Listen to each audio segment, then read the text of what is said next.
Hey folks, hope you're doing well. This is a follow-up, like I said in the last Naughty News video. I was going to talk about match styles, and this is that video.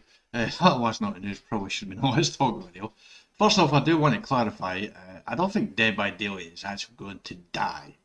Yeah, I don't think it is a game that will actually die. However, I think the last mid-chapter release has been an eye-opening experience regarding Survivor Mains and has certainly confirmed that I do think there's a big shake-up in Dead by Daylight is needed. There's a big shake-up. I do think behaviour recognised that, but I don't think the perks that they changed is what it should have been. I think it should be these match styles, which I'm going to talk about soon. Anyway, the survivor reaction to it was very eye-opening. Anyway, so match styles, yeah. What I feel like is right now when we load into a match as a survivor, it's always you have to do 5 out of 7 gens. And some people get bored with that and then they start doing things with head on or flashlights or no liver and the bullet's got tight stuff. So match styles is what I feel is needed. To give you an example of what match styles could be here, I'm going to use the generators that we currently do. You didn't see me missing a skill. Check that never happened. So yeah, for example, here you can have a match style that benefits survivors. I didn't get grabbed off that gen either, that was Mirage. So you have basically different match styles. You could have 5 out of 7 gens, you could have 6 out of 8 gens that you need to do, you have 7 out of 9 gens you could do. So there's 3 different match styles there. Now the 7 out of 9 gens could be too much, but as an example of what I'm trying to talk about here is you can have some match styles that are benefit to killers, some match styles that benefit to survivors. Like for example in the maps right now there's a large variety of maps, and I like that. I feel like Raccoon City Police Station and Binwich are killer friendly maps. I feel like the Shelter Woods, maybe Alhambra Estate, is a killer friendly map. I feel like obviously Suffocation Pit is definitely survivor friendly. Larry's a survivor friend. And admittedly, most maps are survivor friendly rather than killer friendly. But you can have match styles. You can have one match style that's basically a survivor friendly, and you can have killer friendly. Like for example, right now, 5 out of 7 gens is definitely survivor friendly because of survivors work together really well and are efficient on the gens. They're going to win 10 out of 10 times. So maybe 6 out of 8 actually would be more survivor friendly. And maybe the game's evolved to the point with all the perks and everything in the game that we actually need to increase the amount of gens in the map now. And I missed another skill check. Sometimes I'm really bad on skill checks. Yeah, so maybe 6 out of 8 is actually survivor friendly, and so 7 out of 9 would be killer friendly in the gens. But that's potentially 2 match styles. You have a survivor friendly version of generator style, then you have a killer friendly version of it as well. So that'd be 2 match styles. Another match style I'm going to choose is basically deposit boxes with items, and the survivors have to collect items and deposit into a box as an offering to the entity. And once they've actually deposited enough, offered enough items, then it will then show the exits. So once you've actually got 2 or 3 deposit boxes filled up, one exit will appear. Once you get 5 filled up, then both exits appeared, and then you can actually escape. As for the items and what they are, you would have to. The items would basically be items like it could be Bill's cap, it could be Bill's bloody jersey, jacket, it could be the doctor's weapon, it could be the doctor's mask, the masquerade mask for Trickster, or it could be another weapon for Spirit or something related to the killer or the map, basically a piece of item or clothing or something like that. Or it could just be a part of a gen, a part of a hook. It could be one of the Christ, what's it called? The fins on you put on there. The Christ, my mind went blank. I can't remember what it is, but the fins you attach onto the hooks. Basically, you see hooks like the 3 items that you put on. Basically, that you see on this the left hand side of a survivor, something like that. Maybe it could be a version of that. Maybe some of the items could be heavier than other items, so they slow you down a little bit. Now, when you actually deposit the item, it's something it's not like cleansing a totem. It's basically akin to like in the events recently, the Lunar Tiger event where you have to, or the Masquerade event, where you actually basically you got rid of the invitation. Basically, the time it took to get that invitation, or the time it pick up a Lunar Tiger event, basically one of the cards there. That could be the items basically, and that's the time there it takes. And it's something different. It's something there. And also, you can come up with different Christmas style events. You can come up with Christmas style matches, or Halloween style matches, or Valentine Day matches, or Lunar Tiger celebration and matches styles. And you can there once you have a foundation for the match styles, there you can add to it over time and increase the different match styles. So that way we're not always doing generator all the time. And that's something I think survivors would really like, and I think it's something killers would really like as well, because there's going to be match styles where there's an increased amount. Like for example, I said with the gents, instead of doing 5 out of 7, it's going to be 6 out of 8, so that more favoured, or it's going to be 7 out of 9. I do think 7 out of 9 might be actually too much. I do think that, but that's generally the idea, and that's the reason why I've tagged some content creators there, because I do recognise that tagging the content creators might help me get more content seen it, and the reason why I've posted it on the forum as well, I've done that too, is the reason to get more people to the video. I do recognise that, but at the same time, I do think this is a really good idea with the items, collecting the items and depositing them in a box as an offering to the entity, so the entity will then really exit.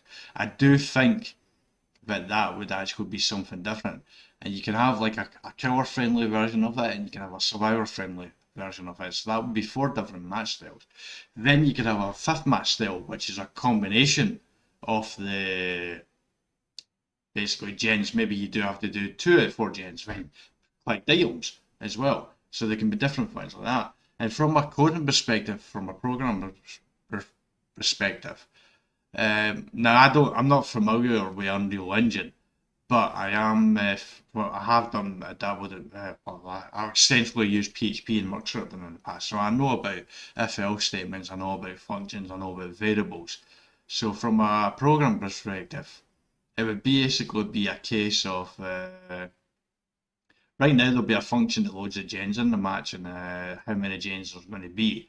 So there'll be a number 5, because obviously there'll be C5 in the bottom left hand corner and counts down. So there has to be a variable that does that, and that decreases over time with each gen. So you basically increase that 5 to 6 or 7 during the process and loading up the match. You have a function basically that says, right, is it a gen match? Is it an item match? Or is it a combination there? So the free, so you determine that first, and depending on that, right, it's a gen match. Okay, how many gens is it going to be? Is it going to be 5 gens that you need to do, or 6 or 7? And then the equivalent there of how many gens you need to place on the map. Then you send that across to the function that loads the gens in. So from a program perspective, it shouldn't be that hard. If it's not gens, then it needs to be items. Obviously, there's going to be some teething issues on like how many items are going to be on the map. For example, how many items do you need to actually deposit to there? So there'll be some teething issues and things to work out that we'll all have to go through as players eventually to figure out. But once it is actually figured out and behaviour sorted out, I actually do think it'd be a really good idea. I think it provides variety in the game, and variety is always a great thing. I personally like most maps in the game. I like RCPD, I like the old Haydenfield as well, because it provided variety. Yeah, I recognise that the old Haydenfield had issues because there was only the one version of the map, and basically survivors could send you there with balanced land, and it sucked, basically. And I know RCPD, there's only one version of it right now, so I get that some maps are more annoying than others. Like, I'm not a fan of the game, I don't like the game, and one of the Asylum version, I'm not really a fan of Asylum right now, because I feel like it just looks a bit dull and boring to me, really now, really in my mind. Anyway, that's my idea with match styles. I feel like it would help the game a lot if there was a variety of match styles added to the game. I feel like that's a big change that needs to happen to the game. Unlike the meta perks, because I don't feel like the meta perks, they're changing for the perks is really changing anything. It's changed the perks that people are using. But when it comes to the actual game, I don't think it's overly changed a lot of things. Bloodlust is slightly being increased. There's no doubt the last mid-chapter release is more killer friendly. Bloodlust kicking in faster is a benefit. Obviously, the cooldown for attacks, successful attack from killers is helpful as well. So there's been a little bit of a closing the gap between killer and survivor. Like, I mean, the ceiling that killers can reach compared to the ceiling that a survivor can reach. There's been a closing gap, but I don't think it's enough, really, and I don't think anything's really changed because the extra 10 seconds on gens could just be cancelled out by Prove Yourself there as well.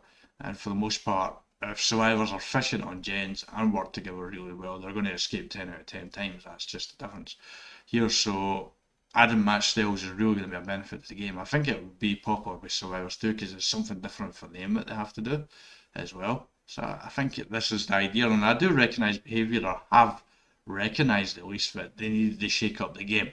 So I do recognise that with the meta change there, and I do think they've certainly done that. So the mid-chapter release, far as I care, it has been a success. I just don't think it was the right idea. I think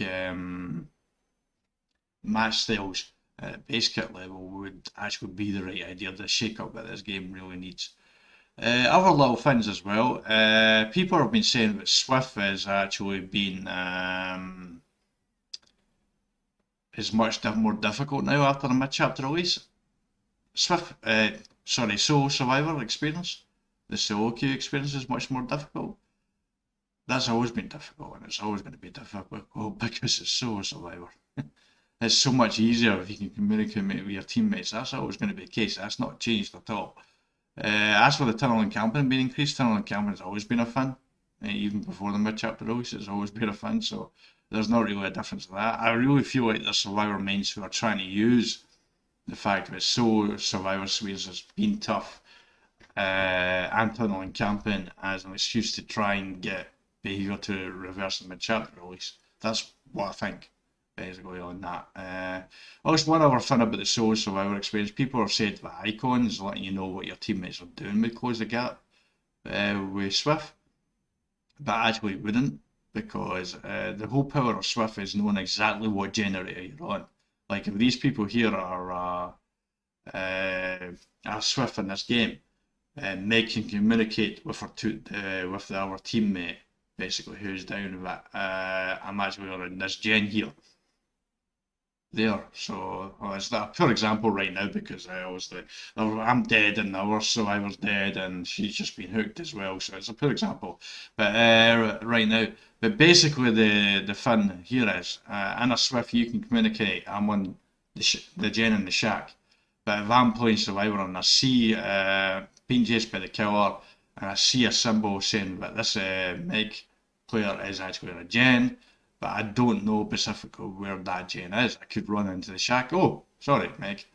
I just accidentally sandbagged you because I didn't know exactly what gen they're on. And that's the power of Swift. You know exactly where they are, where your teammates are. But with Solo Survivor, there's no way to recreate exactly where they are unless you add voice chat to the game. And sorry about voice chat gets added to the game, but I'm done. I'm not interested. I play Solo Survivor for a reason, because I don't want to talk. If I get outside of the game, I have no interest in that there. The whole point of Solo Survivor is it's tougher to play than Fimmy, and that's why I like it. Anyway, there's just some extra notes there, but the match style idea is the main thing I wanted to do there. And if I have actually tagged content creators on Twitter and have posted on the forum, I apologise if it offends anyone, but I do really think the match styles is a really good idea. And I just want to put it out there in the community. That's all. And no offence, man. You can always just ignore it if you're really offended by it. Anyway, if you like the sound of this idea, then please like the video. If you would like to see future variety gameplay from me, then please subscribe for future content. And until next time, you'll take care.